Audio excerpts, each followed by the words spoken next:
Bonjour, voici une capsule portant sur la résolution de problèmes algébriques. Donc, dans cette capsule, je vais effectuer 3 exemples différents. Donc, pour le premier exemple, on nous dit la somme de l'âge de Claude et de Jean est de 52 ans. Jean a 10 ans de plus que le double de l'âge de Claude. Détermine l'âge de Claude et celui de Jean.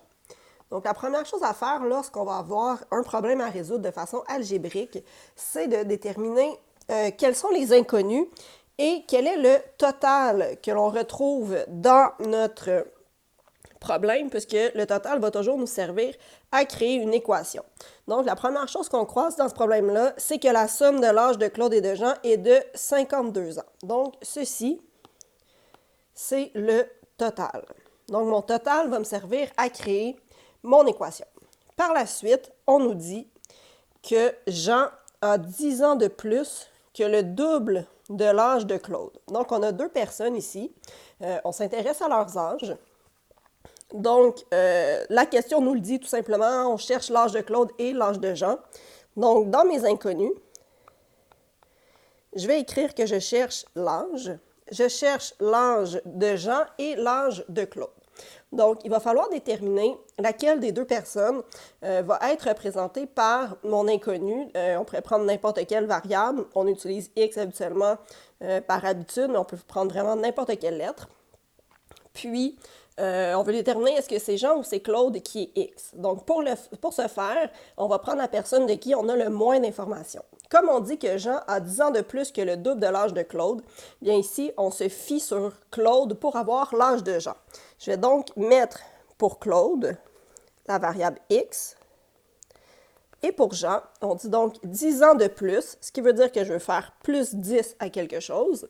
Et ce quelque chose-là, c'est le double de l'âge de Claude, donc 2x.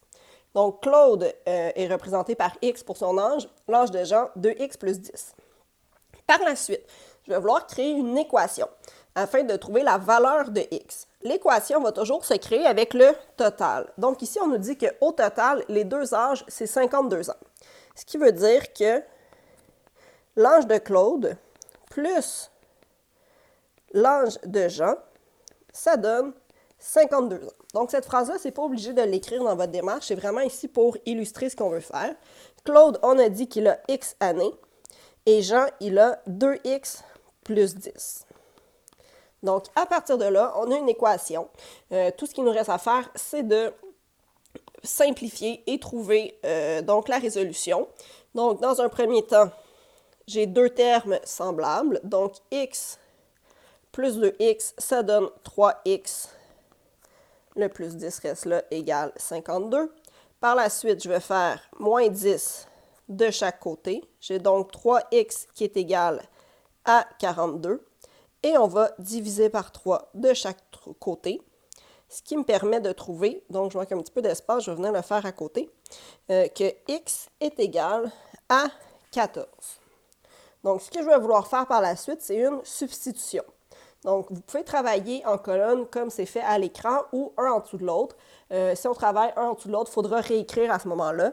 Mais ici, pour ma substitution, je vais tout simplement faire une flèche pour dire que Claude, maintenant, je sais qu'il a 14 ans. Et Jean, je vais faire le calcul. Donc, 2 fois 14 plus 10, qui donne 38 ans.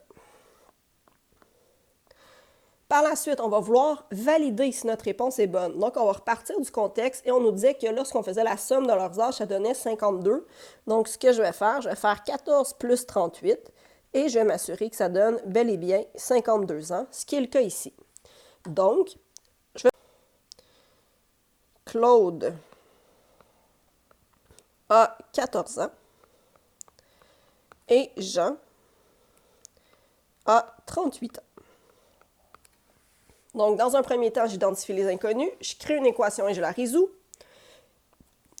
Je vais faire une substitution, ce qui veut dire que je change la valeur de x par la valeur que j'ai trouvée. Je vais valider mes réponses et je suis capable de donner ma réponse en une phrase complète. On va dire que... Donc, si on regarde un deuxième exemple, on nous dit « La masse d'une mère ours est le quadruple de celui de son petit. » Donc, quadruple de celui de son petit, on a du vocabulaire mathématique. Ensemble, ils pèsent 350 kg. Et on demande quelle est la masse de l'ourson. Donc, dans un premier temps, le quadruple de celui de son petit. Ici, en fait, on a une expression algébrique. Donc, ça va me servir à identifier mes inconnus. Et ensemble, ils pèsent 350 kg. Et ici, j'ai un total qui va me servir à créer mon équation. Donc, on nous dit que la mère, sa masse, c'est le quadruple de celui de son petit. Donc, entre les deux, celui dont on connaît le moins d'informations, c'est la masse du petit. Donc, je vais toujours commencer par écrire un titre qui dit « Je m'intéresse à la masse de qui? » Donc, le petit et la mère. Donc, c'est vraiment important d'écrire masse au début pour dire ce à quoi on s'intéresse par rapport aux deux personnes. Donc, le petit va être X. Donc, la masse ici est en kilogrammes. Je vais aussi prendre le temps de l'écrire. Et la mère, c'est le quadruple de son petit, donc 4 fois X. Par la suite, on sait qu'ensemble, ils pèsent 350 kg. Donc, je vais vouloir faire la masse du petit plus la masse de la mère. Et on sait qu'au total, c'est 350 kg. Donc, si on y va avec nos inconnus, x plus 4x est égal à 350. Je vais regrouper mes termes semblables. J'ai donc 5x qui est égal à 350. Je vais diviser par 5 de chaque côté. Donc, on est vraiment en train de faire une résolution habituelle. Et on trouve 70 kg. Donc, dans ma substitution, la masse du petit, on a trouvé 70 kg.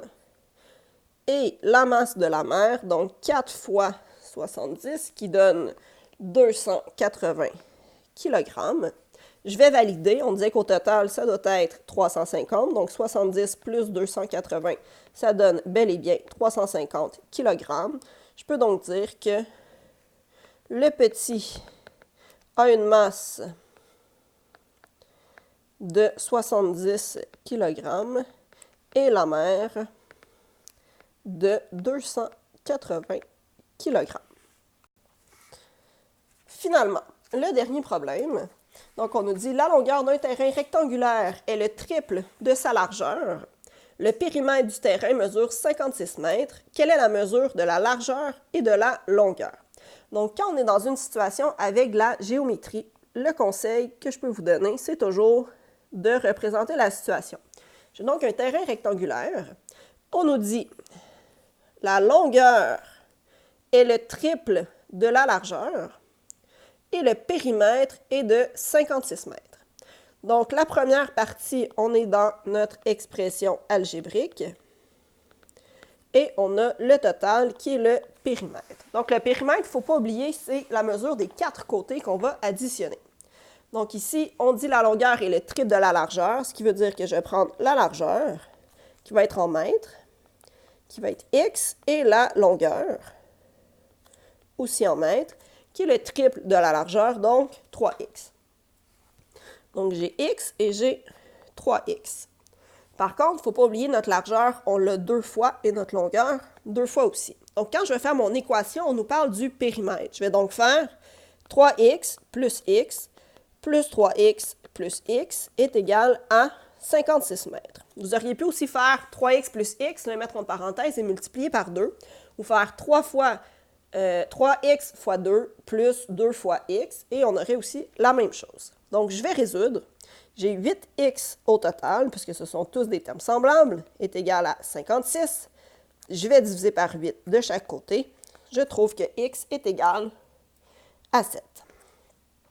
Donc, ma substitution, la largeur, 7 mètres. La longueur, 3 fois 7, 21 mètres. Par la suite, je vais valider. Donc, si je fais 7 fois 2 plus 21 fois 2, ça donne bel et bien 56 mètres. Donc, la réponse, la largeur est de 7 mètres et la longueur de 21 mètres. Donc, ce qu'il faut comprendre dans la résolution algébrique, c'est que ça va vraiment être tout le temps les mêmes étapes. Identifier les inconnus, faire une équation, la résoudre, effectuer une substitution pour avoir la valeur de chaque inconnu, valider notre réponse, puis donner la réponse finale. Donc, ce sera vraiment toujours le même procédé. Il y aura d'autres exemples qui seront faits en classe, donc on verra des situations particulières par la suite. Merci!